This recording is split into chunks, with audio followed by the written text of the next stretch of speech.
Hello friends, welcome to LK academy. मैं आकाश मेहता। आज हम डिस्कस करेंगे एक इम्पोर्टेंट टॉपिक। आज का हमारा टॉपिक है फ्रेंड्स कि अभी रिसेंटली केरला के दो स्टूडेंट्स ने डेवलप किया है इको फ्रेंडली एडिबल रैपर्स को। Yes friends, eco friendly edible wrappers. Wrappers को तो आप जानते ही हो, जो फूड को हम पैक करने के लिए जो मटेरियल का यूज करते हैं उसको हम क्या बोलते हैं? रैपर्स बोलते हैं। तो ये जो रैपर्स उन्होंने डेवलप किए हैं वो एक तो इको फ्रेंडली है, वो जल्दी से एनवायरनमेंट के अंदर डिग्रेड हो जाते हैं, और उसके अलावा ये एडिबल भी है। यस फ्रेंड्स, ये एडिबल भी है, मतलब ये रैपर को आप खा भी सकते हो फ्रेंड्स। यस, आप एक सिचुएशन सोचो कि एक बर्गर जो एक रैपर में पैक किए हुए आपके सामने पड़ा है और उस बर्गर को आप रैपर के साथ खा सकते हो। ये सिचुएशन को इमेजिन करो, और ये पॉसिबल किसने बनाया है? ये दो स्टूडेंट्स ने बनाया है, तो केरला से बिलोंग करता है फ्रेंड्स। अगर मैं इनके नाम के बारे में बात करूं तो आशीर कारियाती, जिन्होंने अपना एमएससी बायोटेक्नोलॉजी के अंदर अभी रिसेंटली फिनिश किया है, और मोहम्मद नाबिन, जिन्होंने अपना बीएससी एग्रीकल्चर के स्टूडेंट्स हैं। और ये दोनों स्टूडेंट्स ने साथ में मिलकर इस एडिबल रैपर को डेवलप किया है फ्रेंड्स। अब देखो, ये एडिबल रैपर जो इन्होंने डेवलप किया है, आपको दिखने में तो प्लास्टिक जैसा ही दिख रहा है, लेकिन ये प्लास्टिक से कहीं गुना ज्यादा बेहतर है। कैसे बेहतर है? तो अगर मैं प्लास्टिक की बात करूं ना फ्रेंड्स, तो उसको एनवायरनमेंट में डिग्रेड होने के लिए सालों साल लग जाते हैं। इसके लिए ये प्लास्टिक सबसे ज्यादा पॉल्यूशन क्रिएट करता है हमारी धरती के ऊपर, राइट ना, बिकॉज वो डिग्रेड नहीं होता, जल्दी डिकम्पोज नहीं होता। तो उसी इसकी इसी डिसएडवांटेज को यहाँ पे कंपेंसेट किया गया है इस एडिबल रैपर के अंदर। अभी ये जो एडिबल रैपर ये दो स्टूडेंट्स ने जो डेवलप किया है, उसके अंदर उन्होंने कौन सी टेक्नोलॉजी का यूज किया है? अगर मैं इसके बारे में बात करूं फ्रेंड्स, तो एक्चुअल में उन्होंने ये एडिबल रैपर को डेवलप करने के लिए जो बेस मटेरियल का यूज किया है ना, वो सेल्यूलोज प्रोड्यूसिंग बैक्टीरिया का यूज किया है। यस फ्रेंड्स, जो बैक्टीरिया के माध्यम से जो सेल्यूलोज प्रोड्यूस होता है उसको उन्होंने बेस मटेरियल चुना है। उसके अलावा उन्होंने इमल्सिफायर का यूज किया है। उसके अलावा उन्होंने एसेंशियल ऑयल जो हम प्लांट में से एक्सट्रैक्ट करते हैं उनका यूज किया है। तो ये तीन मटेरियल का उन्होंने यूज करके एक मटेरियल बनाया है, जिसके माध्यम से उन्होंने एडिबल रैपर डेवलप किया है। और इस मटेरियल का नाम, जिसके माध्यम से उन्होंने एडिबल रैपर को डेवलप किया, उस मटेरियल का नाम है ईडन रैप। उन्होंने कौन सा नाम दिया है friends? Eden wrap. Eden wrap के अंदर बेस मटेरियल के तौर पे सेल्यूलोज प्रोड्यूसिंग बैक्टीरिया, उसके अलावा उन्होंने इंग्रेडिएंट के तौर पे इमल्सिफायर और एसेंशियल ऑयल जो हम प्लांट में से एक्सट्रैक्ट करते हैं उसका यूज किया है, राइट। अभी ये ईडन रैप के अंदर ये तीन मटेरियल का यूज करने का कारण क्या है, क्या उसकी प्रॉपर्टी है, ताकि इन दोनों स्टूडेंट से इस मटेरियल को डेवलप करने के लिए ये तीन मटेरियल का उन्होंने यूज किया, इसके बारे में समझते हैं फ्रेंड्स। सबसे पहले अगर मैं बात करूं तो उन्होंने बेस मटेरियल के तौर पे बैक्टीरिया प्रोड्यूस सेल्यूलोज का यूज किया है। यस फ्रेंड्स, यहाँ पे बेस मटेरियल के तौर पे उन्होंने है ना बैक्टीरिया प्रोड्यूस सेल्यूलोज का यूज किया है। आप देख सकते हो फ्रेंड्स कि किस तरीके से बैक्टीरिया में से प्रोसेस होके सेल्यूलोज क्रिएट होता है, और इस सेल्यूलोज के अंदर प्रोसेस करके किस तरीके से एक ऐसा लेयर बनाया जाता है। तो ये जो बेस मटेरियल है उसके अंदर सेल्यूलोज प्रोड्यूसर बैक्टीरिया का यूज किया गया है, और उनके अंदर प्रोसेस करके एक ऐसा बेसिक लेयर तैयार किया गया है, राइट। ओके, उसके अलावा उन्होंने इंग्रेडिएंट के तौर पे इमल्सिफायर का यूज किया है। अभी ये जो इमल्सिफायर है ना, उनकी प्रॉपर्टी क्या है? ये इंग्रेडिएंट्स को कंबाइन करने में हेल्प करते हैं, और उसके अलावा जो फ्लेक्सिबिलिटी और टेक्सचर चाहिए एक पर्टिकुलर मटेरियल के अंदर, उसको इनहेंस करते हैं। इसके लिए उन्होंने इमल्सिफायर का यूज किया। उसके अलावा उन्होंने एसेंशियल ऑयल्स जो हम प्लांट में से एक्सट्रैक्ट करते हैं उसका यूज किया इस मटेरियल के अंदर।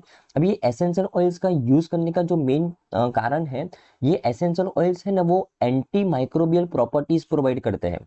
ये एंटी माइक्रोबियल प्रॉपर्टीज प्रोवाइड करने की वजह से क्या होता है कि ये जो रैपर तैयार होता है उसकी जो शेल्फ लाइफ है वो इंक्रीज हो जाती है। उसके अंदर जो फूड रखा होता है वो ज्यादा समय तक टिक सकता है फ्रेंड्स, बराबर ना। ये वजह से एसेंशियल ऑयल का यूज किया गया है, राइट। तो बेस मटेरियल के तौर के ऊपर सेल्यूलोज मैट्रिक्स, ये सेल्यूलोज मैट्रिक्स यूज किया गया है एक प्रॉपर स्ट्रक्चर देने के लिए। इमल्सिफायर इंग्रेडिएंट्स को कंबाइन करने के लिए, फ्लेक्सिबिलिटी प्रोड्यूस करने के लिए। और एसेंशियल ऑयल्स, जो रैपर के अंदर जो फूड रखा है उसकी शेल्फ लाइफ को इंक्रीज करने के लिए, एंटी माइक्रोबियल प्रॉपर्टी प्रोवाइड करने के लिए एसेंशियल ऑयल्स का यूज किया गया है। और ये तीनों तीन मटेरियल का यूज करके ये जो ईडन रैप बना फ्रेंड, तो ये ईडन रैप के अंदर है ना फ्रेंड्स, डीकम्पोसिबिलिटी की प्रॉपर्टी है।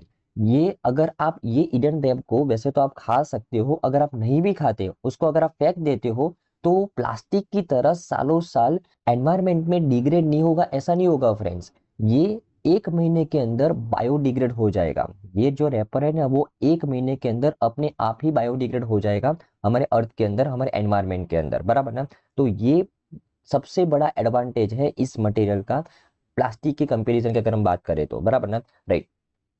ओके, अभी आप बोलोगे सर कि इन दो स्टूडेंट्स ने ये जो edible wrapper, eco friendly edible wrapper develop किया है, ईडन रैप, इसका सिग्निफिकेंस क्या है, एनवायरमेंटल सिग्निफिकेंस क्या है? तो जैसे मैंने आपको बताया, ये प्लास्टिक पॉल्यूशन को कॉम्बैट करेगा फ्रेंड्स, बराबर ना।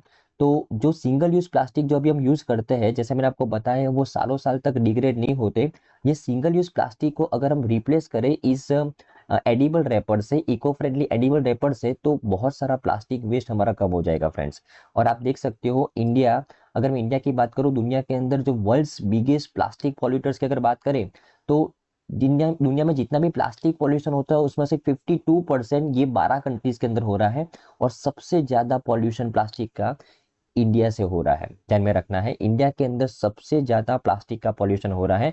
और अगर हम इस मटेरियल को अगर हम डेवलप कर रहे हैं, तो उस प्लास्टिक पॉल्यूशन को हम कॉम्बेट करने में कामयाब हो सकते हैं फ्रेंड्स, बराबर ना, राइट। ओके, उसके अलावा अगर हम इस इको फ्रेंडली एडिबल रैपर को अगर हम डेवलप करेंगे, तो सस्टेनेबल डेवलपमेंट गोल्स जो हमने सेट किए हैं उसको अचीव करने में भी हमको हेल्प मिलेगी। हमको पता है कि फ्रेंड्स दुनिया के अंदर 17 सस्टेनेबल डेवलपमेंट गोल्स करने के लिए रेस लगी हुई है। 17 sustainable development goals, yes friends, जिसमें से फॉर एग्जाम्पल अगर आपको पूछा जाए, उसमें से गोल नंबर 1 क्या है? No poverty. गोल नंबर 2 क्या है? Zero hunger. गोल नंबर 3 क्या है? Good health and wellbeing. Goal number 4 quality education. Goal number 10 reduce inequality. ऐसे करके 17 गोल्स को अचीव करना है। और दुनिया के सभी कंट्रीज साथ में मिलकर 17 गोल्स को अचीव करने के लिए काम कर रही हैं। और अगर हम इस मटेरियल को सक्सेसफुली इंप्लीमेंट करते हैं, तो हमारे कुछ goals like sustainable development goal number 12 responsible consumption and production, हमारा जो कंजप्शन होना चाहिए वो रिस्पॉन्सिबल होना चाहिए, मतलब वो एनवायरमेंट को डिग्रेड ना करे, ऐसा होना चाहिए। हमारा प्रोडक्शन है वो भी रिस्पॉन्सिबल होना चाहिए, ज्यादा वेस्ट नहीं होना चाहिए। तो यहाँ पे अगर हम एडिबल रैपर का यूज करेंगे, तो ये रैपर का वेस्ट होने की संभावना ही नहीं है, बिकॉज हम रैपर को क्या कर सकते हैं? खा सकते हैं फ्रेंड्स, बराबर ना। और अगर फॉर एग्जाम्पल ये रैपर को हम नहीं भी खाते, तो वो 1 महीने के अंदर अंदर बायोडिग्रेड हो जाएगा। उसके अलावा अगर ये बायोडिग्रेड अपने आप हो जाएगा, तो क्लाइमेट एक्शन का जो सस्टेनेबल डेवलपमेंट गोल नंबर 13 है, वो भी आपको आप अचीव हो जाएगा, बिकॉज हम पॉल्यूशन को यहाँ पे कॉम्बेट कर रहे हैं। तो similarly sustainable development goal number 14 और 15 भी कुछ हद तक अचीव होगा अगर हम इस प्रोडक्ट को अच्छे से इंप्लीमेंट करेंगे तो।